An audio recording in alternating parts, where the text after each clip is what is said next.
Oh my gosh, guys. This is one video you're going to want to stick around throughout its entirety. There's a lot of really good spoilers. Throne of Eldraine is really kicking butt, taking numbers out there. There are some nasty cards to synergize really crazy with. Mono colors, mono decks are definitely being pushed. That's where we're headed. That's looking like the new meta. Let's start breaking this down. So first up, we have Trapped in the Tower. Just love it. Enchant creature without flying. Enchanted creature can't attack or block, and its activated abilities can't be activated. So it's basically like a nerfed pacifism, but there is a perk to it. Nerf because enchant creature without flying, so it has to be a specific, kind of creature. And then its activated abilities can't be activated. That's a plus to it, though. So it's kind of like a nerfed. I'm not sure if it's definitely not better than pacifism, but it's a pretty decent card.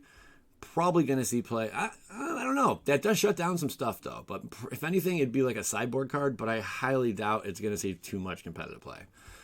Spinning Wheel and Ginger Brute. The Gingerbread Man. Finally, we have him. Spinning Wheel over here on the left is a 3-drop. Tap it, add 1 mana of any color for 5. Tap it, tap target creature. It's pretty legit. You can tap down a creature for 5. Pretty expensive, though. And for 3, big mana rock, add 1 mana of any color with an upside. Not bad. It's all right. Nothing crazy, though. Ginger Brute, it's a 1-drop with haste. Food Golem. His artifact creature, he's a food golem. For 1, Ginger Brute can't be blocked this turn except by creatures with haste. And then for Deuce, tap it, sacrifice Ginger Brute, you gain 3 life. Kind of cool. It makes sense. It's like the whole, he's a food. It is a food. It's his archetype, food golem. And I like the Ginger Brute can't be blocked this turn except by creatures with haste. So if you were to just pump this thing up, why not pump this thing up? Tap 1, it can't be blocked unless they have haste. And a lot of creatures don't always have haste. I know we're seeing quite a few printed, but not all of them do. Anyway, this is some nasty synergy right here. Ayara, First of Lochthwain. Love the art, loving the flavor. 3-drop, all black, legendary creature, elf, noble. This card is going to branch out of standard for sure into other formats. 100 billion%. Whenever Ayara, First of Lochthwain, or another black creature enters the battlefield under your control, each opponent loses 1 life, and you gain 1 life. Tap it, sacrifice another black creature, draw a card. Notice it doesn't say anything about being tokens. It just says a black creature. Another black creature. Guess what? Dreadhorde Invasion over here. That is going to enter the battlefield every turn, and then you can sack it. You are draining your opponent for life, and you're not losing any life with this out there. You're not losing anything with Dreadhorde Invasion out there. And you can sacrifice the token every single turn. That is crazy. You just got to be able to protect your Ayara. As long as you can protect Ayara, that is insane, man. That is really crazy. Really nasty card. Love the synergy. You're going to be seeing this as a deck 100 billion%. Then we have Gatwick the Wizened. Legendary creature, human wizard. Whenever Gatwick the Wizened enters the battlefield, draw X cards. Now it's X and 3 blue mana to cast this. Whenever you cast a blue spell, tap a target non-land permanent and opponent controls. He's on a 3/3. His name is spoken only in whispers, but he is just the same. Love the flavor. Love the art, really. I'm so excited for these collector booster boxes, but they're looking to be about $350 to $400 a box. Pretty insane. But back to Gatwick, though. Pretty good card. Legendary creature. It's a human wizard.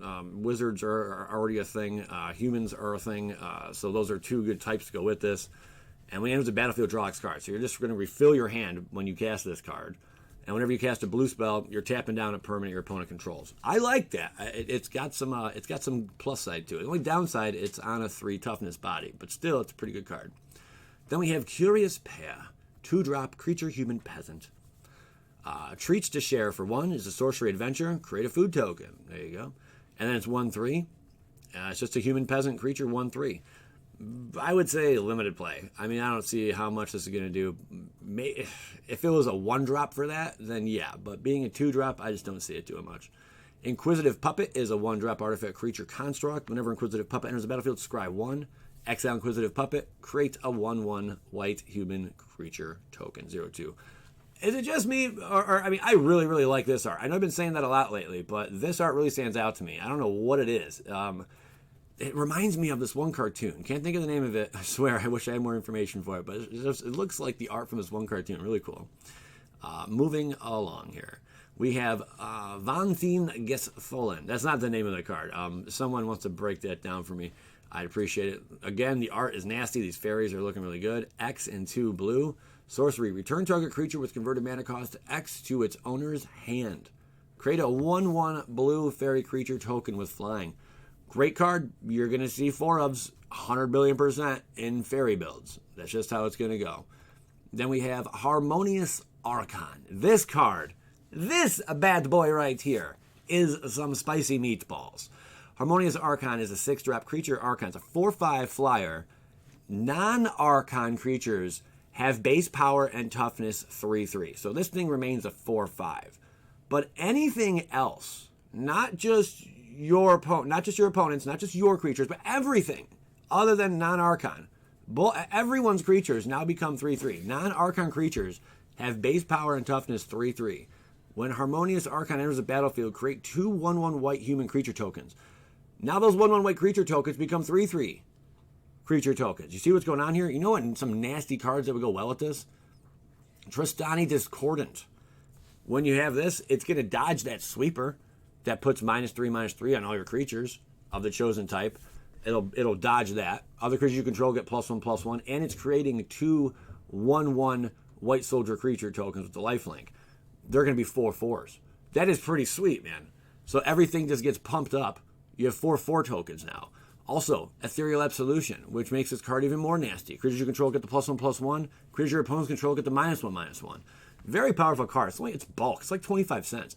Problem with these cards, casting cost is a bit steep. I do understand. But this is looking like a very sweet card.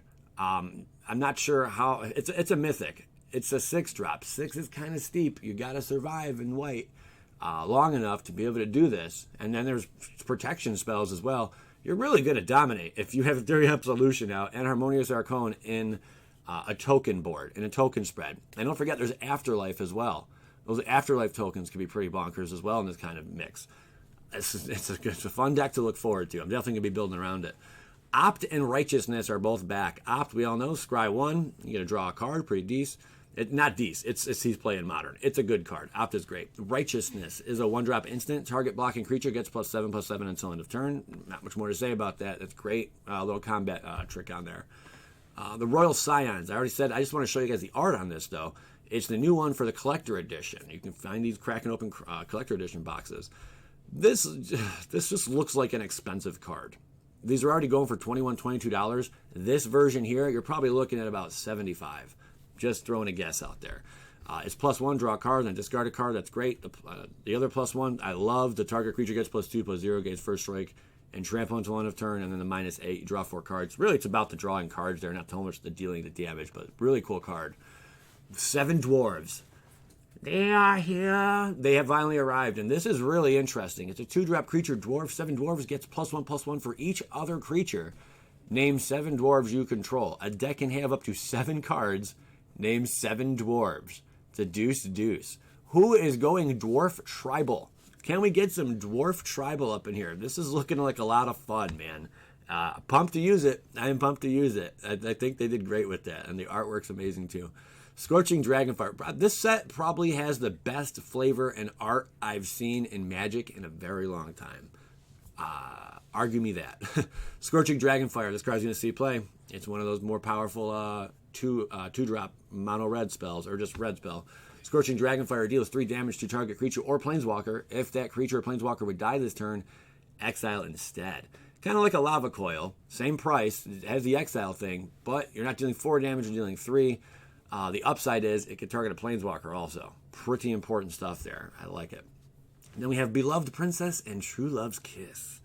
Creature Human Noble on the left here, Beloved Princess. Lifelink, Beloved Princess, can't be blocked by creatures with power 3 or greater. That's great. Maybe give this thing some kind of pumpage. I don't know what you'd want to do. But it's a pretty cool card. It's a common. I mean, it's what do you want? It's a 1/1 lifelink, and it has an ability on it. Not bad.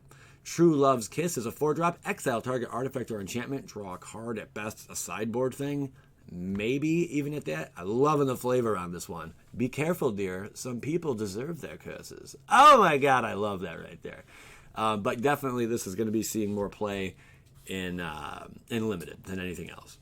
Sir Elnora, the Discerning, is a 5-drop. Legendary creature, human knight. Sir Elnora, the Discerning's power is equal to the number of cards in your hand. When Sir Elnora enters the battlefield, draw a card. Spells your opponents cast that target Sir Elnora cost 2 more to cast. This is better than the other cycle knight I've seen. This is a cycle, I'm assuming. The other one, I'm going to show you guys in a minute here. I'll recap what I did yesterday on live stream. The 10 or 12 cards that are really, really bonkers and powerful soon after this. But this is not bad. I'm not saying it's going to see a heck ton of play, but it's better than the red version, which we're going to get to in a moment. This is Meet It. This is Emery Lurker of the Lock. This spell costs 1 less to cast for each artifact you control. It's a powerful artifact. Powerful artifact abilities on it. Choose target artifact card in your graveyard. You may cast that card this turn. It's pretty nasty.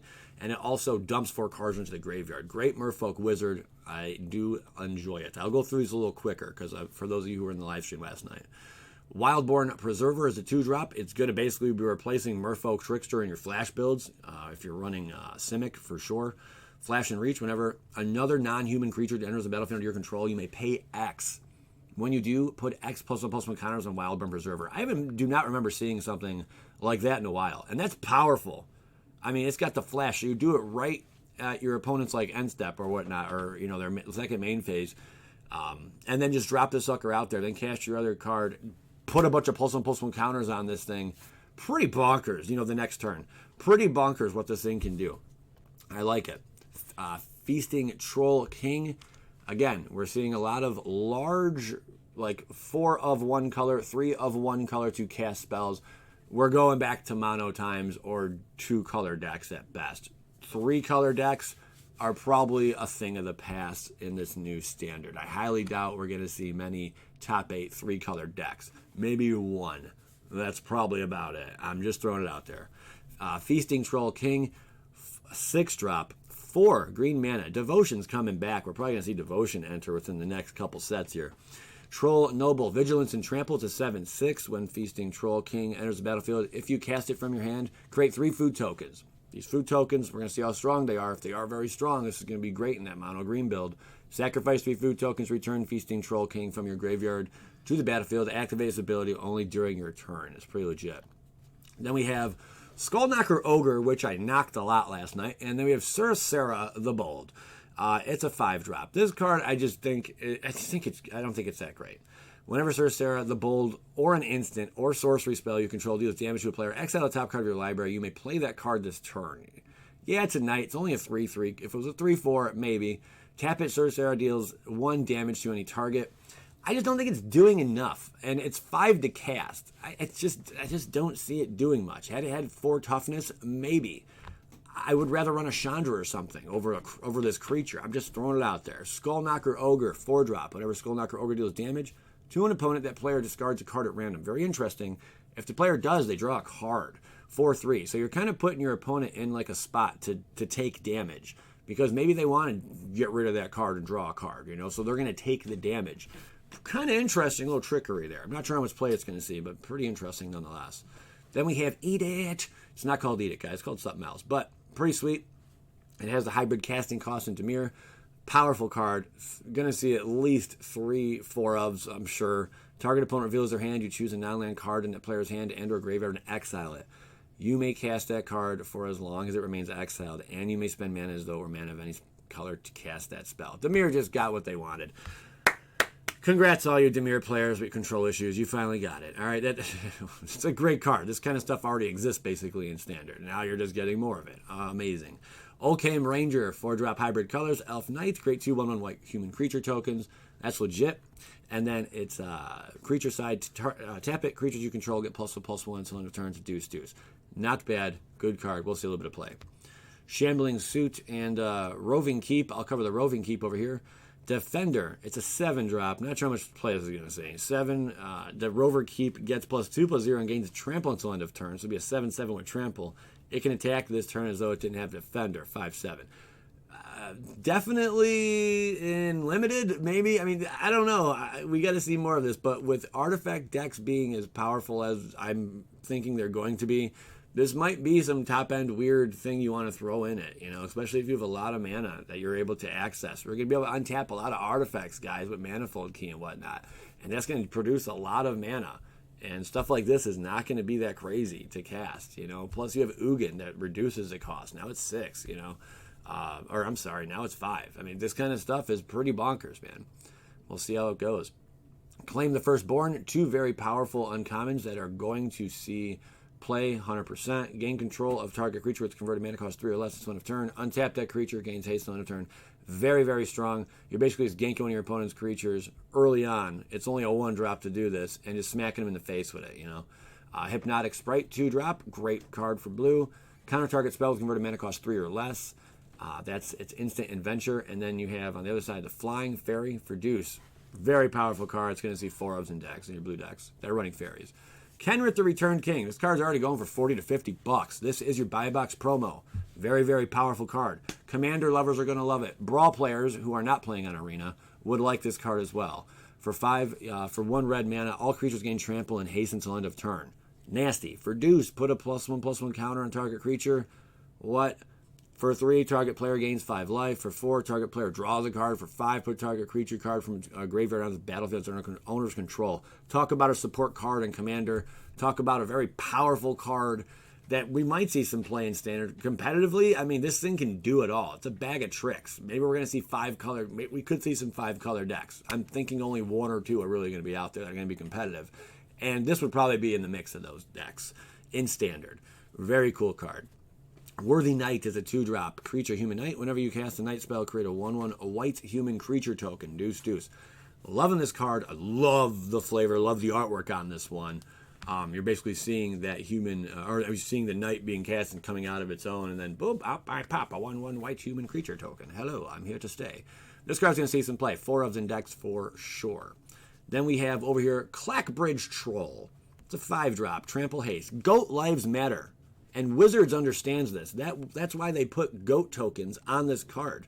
When Clackbridge Troll enters the battlefield, target opponent creates 3 0-white goat creature tokens. Basically, so you can't attack with this monstrous 8/8 trample and haste immediately. Because if your opponent sacrifices one of these goat tokens, that's how much goat lives matter, then they tap down Clackbridge Troll. But you do gain 3 life and you draw a card, which is pretty cool. Pretty nice perk there. But things we can do to cheat that out is Cry the Carnarium, you know. You can just board wipe all their goats, you know, whatnot. Rally of Wings, we can just cast it, untap our Clack Bridge. Maybe they tap him down. We just play Rally of Wings, whoopity-doo-dah. There you go, have some fun. Or anything that untaps it, really. Also, you can do Ethereal Absolution. Mention this card again. I see this card going up in price this Standard. It's a 6-drop. Creatures you control get +1/+1. Creatures your opponents control get -1/-1. And it's for the 4, the exile target cards, not bad also. But this would basically just get rid of those go tokens instantly if you already had it on the board. You will need something to ramp this up into, maybe a sack kind of build, running Priest of the Forgotten Gods, where you can sack and just generate that 2 extra black mana in order to get Ethereal Absolution out faster, just to ramp into it. Just some thoughts I'm throwing out there. Then we have a Weasel Back Red Cap and Searing Barrage. Searing Barrage, definitely in limited will you see this card. But over here, Weasel Back Red Cap for deuce. Weasel Back Red Cap gets +2/+0 until end of turn. If there is some Goblin or Knight competitive deck, you might end up seeing this in the 1-drop spot. You just might. Then we have Charming Prince or Prince Charming for deuce. When Charming Prince enters the battlefield, choose 1, scry 2, you gain 3 life, exile another target creature you own, returns to the battlefield under your control at the beginning of the next end step. Pretty slick stuff. You're basically just flickering something on the battlefield, you know. But I'm sorry, not flickering on the battlefield, but you know, for next turn when it comes back. Really powerful. Nice little bounce ability there. And the Scry 2 is great. The 3 life, will be, if you need it, whatever, it's there. Cool card. It's not legendary. We'll see play. Outlaws Merry Men. It's basically Merry Men. This is Robin Hood's Merry Men right here. 4-drop. Not sure what to make of this one yet. At the beginning of your upkeep, choose 1 at random. Create a red and a white creature token with those characteristics. So every single turn you could do this, and it's not legendary, which is a big perk. I'm just not sure where it's going to fit in. I guess Boris tokens, or maybe, I'm not sure exactly what's going to happen here. Obviously, that would be the colors it's in. But you can create a 3/1 human with trample and haste warrior, 2/1 human cleric with lifelink and haste, 1/2 human rogue with haste, and when this creature enters the battlefield, it deals 1 damage to any target. At random, you're creating one of these tokens every single turn. at your upkeep. That's pretty slick. I think that's kind of cool. And if you have more of them out, just think how many you're going to be able to generate. Just not sure how many. I'm looking forward to seeing some decks running it. Lockmere Serpent. I love this card. I just don't really care for Demir. 6-drop Flash Serpent. 1-drop Sacrifice an Island. Lockmere Serpent. Can't be blocked this turn. I love that.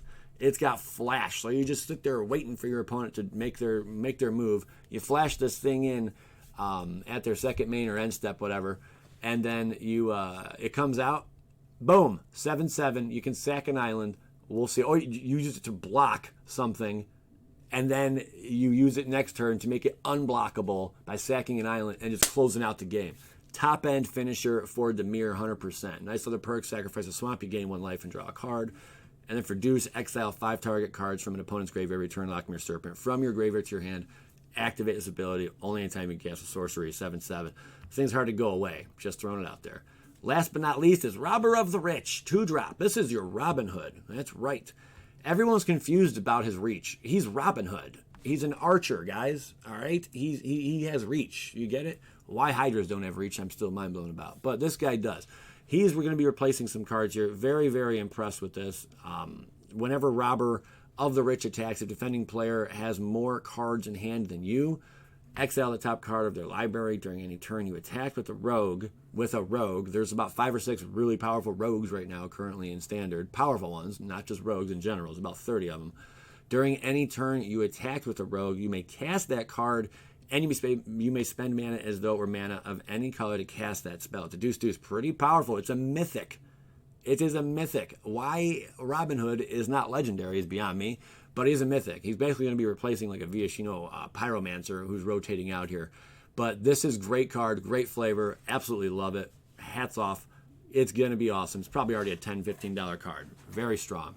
All right, let me know your thoughts on all that. Also, guys, I want you to check out this video right here. This is Sweet Sauce. Me and my friend Adamo on his channel Ghost Static. We actually go and explore some very creepy, haunted old places. And this one, we're exploring this old theater, Variety Theater, located on Lorraine Road in Cleveland, Ohio. And some very creepy stuff took place. This is like evidence that ghosts are real. I'm throwing it out there right now. It's pretty creepy things. Make sure you check out the video. And yeah, subscribe over there as well. It's a good place to get your spooks on, especially with Halloween right around the corner. I appreciate you guys so much for tuning into this channel. Thank you to each and every one of you who make this channel possible. Skadoosh.